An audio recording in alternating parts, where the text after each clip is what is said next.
जी हाँ, नमस्कार। आपका हमारे इस चैनल पर हार्दिक स्वागत है। उत्तर प्रदेश विधानसभा चुनाव में भारतीय जनता पार्टी को हराने के लिए इस नीति पर काम करना होगा। आपको बता दें कि समस्त जानकारी देंगे कि अगर योगी को हराना है तो किस गोटी को फिट करना होगा विपक्ष को, क्या कुछ चाल चलनी होगी। ध्यान से देखिएगा, चैनल को जरूर सब्सक्राइब कीजिएगा। आपको क्या लगता है उत्तर प्रदेश में अब की बार किस पार्टी की सरकार बनेगी? ज़्यादा से ज़्यादा उस पार्टी का नाम व अपने पसंदीदा नेता का नाम कमेंट बॉक्स में जरूर डालिएगा। आपको पता है कि उत्तर प्रदेश में इस समय भाजपा भी मजबूत स्थिति में है। अगर भाजपा को उत्तर प्रदेश में हराना है तो पूरी विपक्ष को एक होना होगा। जैसे कि दिल्ली में हुआ, कांग्रेस पार्टी ने अपना वोट बैंक आम आदमी पार्टी की तरफ स्थानांतरित किया। जैसे कि पश्चिम बंगाल में हुआ, कांग्रेस के पास पास जो है 80 सीटें होने के बावजूद इस चुनाव में जो अपना वोट बैंक उनका निजी होता था, उस वोट बैंक को कहीं ना कहीं टीएमसी की तरफ खिसका दिया, जिससे भारतीय जनता पार्टी जो है 100 से नीचे सीटें ही जीत सकी। लेकिन अब उत्तर प्रदेश का चुनाव है। उत्तर प्रदेश में काफ़ी पार्टियों का उदय होता है, काफ़ी पार्टियां चुनाव लड़ती है। लेकिन इस समय जो विपक्ष की भूमिका निभा रहे हैं वे है अखिलेश यादव। अखिलेश यादव और जो आरएलडी के साथ इनका गठबंधन है, लेकिन आरएलडी के साथ गठबंधन से ही कह सकते हैं कि वे मजबूत नहीं होंगे। आपको बता दें कि सबसे पहला जो इफेक्ट है वो ओबीसी है। उत्तर प्रदेश में करीब 143 मुस्लिम बहुल सीटें हैं और मुस्लिम वोट बैंक पर ओवैसी की स्पेशल तौर पर नज़र है। विपक्षी पार्टी इन्हें भाजपा का एजेंट भी बोलते हैं और भाजपा वाले कांग्रेस का एजेंट भी बोलते हैं। लेकिन जिस प्रकार से बिहार में बड़ा उल्टफेर किया था ओवैसी ने और 5 विधानसभा सीटें जीतने में कामयाबी हासिल कर ली, और उसी तरीके से यदि 143 सीटों पर मुस्लिम बहुल कैंडिडेट यदि ओवैसी ने उतार दिए, जहां पर मुसलमानों की बहुत ज़्यादा आबादी है और मुसलमानों ने वोट बैंक दे दिया, तो कहीं ना कहीं खतरे की घंटी सीधे तौर पर अखिलेश यादव को होगी और भाजपा को पूर्णतः फायदा होगा। ये देख सकते हैं 2017 में भाजपा की उत्तर प्रदेश में लहर थी, लेकिन फिर भी मुस्लिम बहुल क्षेत्रों में जो है ओवैसी 5वें नंबर पर, चौथे नंबर पर और एक सीट पर तो दूसरे नंबर पर भी रही है। यानी इन सीटों पर विशेष तौर पर फोकस किए हुए हैं ओवैसी। करीब 143 जो मुसलमान सीटें हैं, 143 मुसलमान सीटों में से यदि वे 20 से 25% वोट बैंक भी लेते हैं तो विपक्षी पार्टियों को धराशायी करने का काम ओवैसी कर सकते हैं। यानी ग्राफ कमजोर होगा। अखिलेश को ओवैसी को भी अपने साथ लाना होगा। ममता बनर्जी जो टीएमसी जिस प्रकार से पूरी विपक्ष को जो है लेटर लिखा था, उसी तरह अपना काम करना होगा। मायावती को भी अपने साथ लाना होगा और कांग्रेस को भी अपने साथ लाना होगा।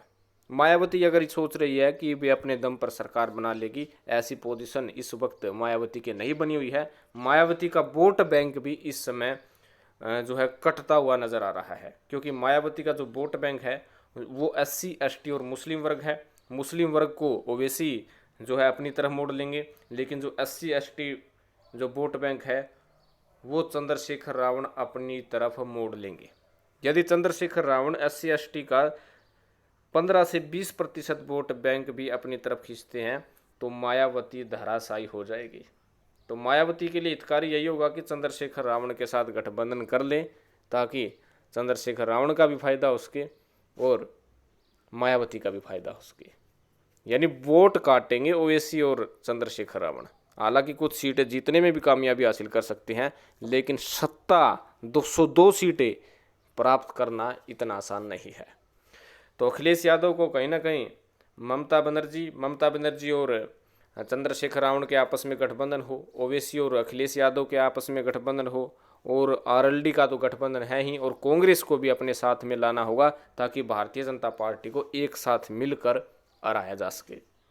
इस वक्त भारतीय जनता पार्टी ने जो अपना कह सकते हैं कि सर्वे की रिपोर्ट जारी की है, उस सर्वे की रिपोर्ट के अनुसार इस समय उत्तर प्रदेश में भारतीय जनता पार्टी अपने अनुसार, अपनी सर्वे की रिपोर्ट के अनुसार करीब 290 सीटों पर मजबूत है। 290 सीटें जीतने से संबंधित भाजपा अंदर खाने चर्चा कर रही है। आपको बता दें कि अगर विपक्षी पार्टियों का गठबंधन हो जाए, हालांकि लोकसभा चुनाव में भी गठबंधन हुआ था लेकिन उस समय मोदी चेहरा थे, और जब भी लोकसभा का चुनाव होता है तो उत्तर प्रदेश में सब कुछ स्थिति बदल जाती है। राज्य की स्थिति अलग होती है, केंद्र के चुनाव की स्थिति अलग होती है। वैसा ही इसकी रूपरेखा आप दिल्ली में देख सकते हैं, पश्चिम बंगाल में देख सकते हैं, बिहार में देख सकते हैं, हरियाणा में देख सकते हैं, झारखंड में देख सकते हैं। लोकसभा और विधानसभा चुनाव में काफ़ी डिफरेंस देखने को मिला। वैसा ही हाल उत्तर प्रदेश में ज़रूर होगा, लेकिन इसके लिए समस्त विपक्ष को एक होना होगा।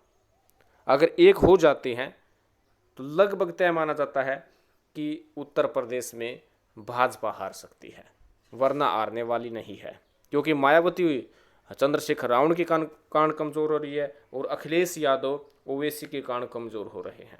ज़रा सोचिए कि पश्चिम बंगाल और असम में मुस्लिम बहुल आबादी वाली जो सीटें थी वो 147 थी। 147 की 147 सीटें बीजेपी को हराने का कार्य किया, यानी बीजेपी 147 सीटों से नहीं जीत सकी है।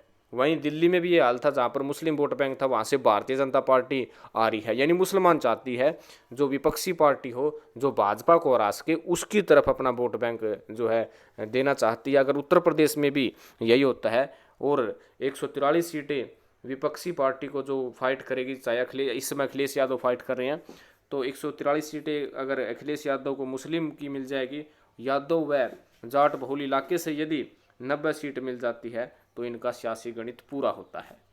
लेकिन 143 की 143 सीटें जब पूरी होगी, जब ओवैसी का साथ मिलेगा, चंद्रशेखर रावण और मायावती का गठबंधन होकर तब एक होंगे, एसबी एसपी के साथ गठबंधन होगा।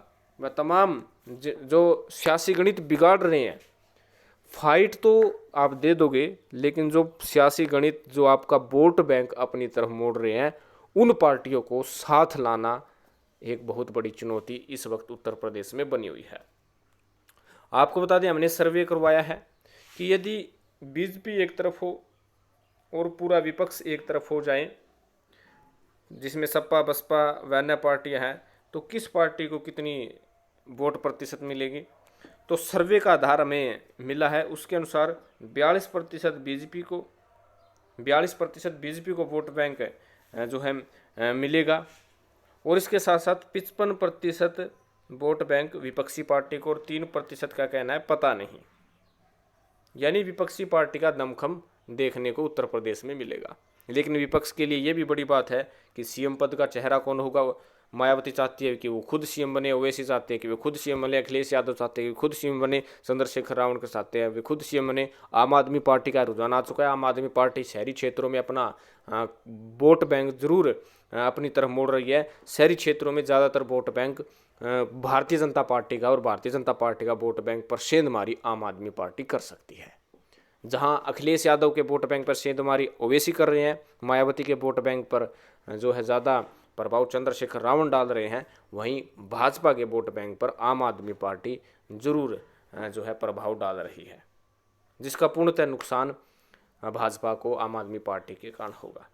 वहीं कांग्रेस पार्टी भी मैदान में है। कांग्रेस पार्टी का एक ही मकसद है पूरे देश में कि किसी भी तरीके से भाजपा की हार हो। चाहे आप दिल्ली ले लीजिएगा, चाहे आप कह सकते हैं कि महाराष्ट्र में ले लीजिएगा। महाराष्ट्र में भाजपा गठबंधन, एनडीए गठबंधन, शिवसेना और भाजपा को पूर्णतः बहुमत मिल गया था, लेकिन उसके बाद कांग्रेस पार्टी ने एक ही उद्देश्य महाराष्ट्र में दिखाया कि किसी भी तरीके से भाजपा की सरकार न बने, जिसके कारण भाजपा और शिवसेना जो अलग अलग विचारधारा के लोग हैं, उन्होंने गठबंधन किया, एनसीपी के साथ गठबंधन किया और महाराष्ट्र में सरकार बना दी। तो कांग्रेस का तो एक ही मकसद है कि उत्तर प्रदेश में भाजपा को ख़त्म करना। तो कांग्रेस पूर्णतः अखिलेश यादव के साथ आ सकती है। मायावती को अपनी तरफ किस प्रकार लाएंगे, ये अखिलेश यादव को सोचना होगा। अगर समय रहते गठबंधन नहीं किया तो कहीं ना कहीं भारतीय जनता पार्टी भी मोर्चा खोल सकती है। आने वाले समय में हम सर्वे डालेंगे कि किस पार्टी को कितनी सीट आएगी, किस जिले से किस विधानसभा क्षेत्र को कौन सी सीट आएगी।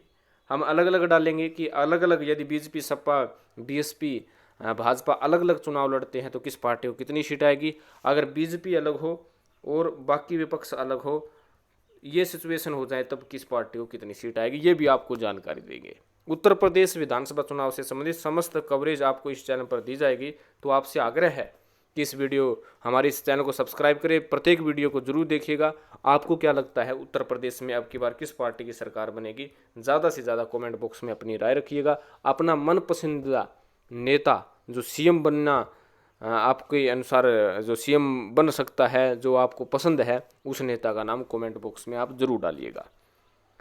अपनी प्रतिक्रिया जो सियासी गणित आप समझते हैं उत्तर प्रदेश का, उसके बारे में भी आप अपनी प्रतिक्रिया डाल सकते हैं। आपकी प्रतिक्रिया पर विवेचन किया जाएगा। तो धन्यवाद। जय हिंद।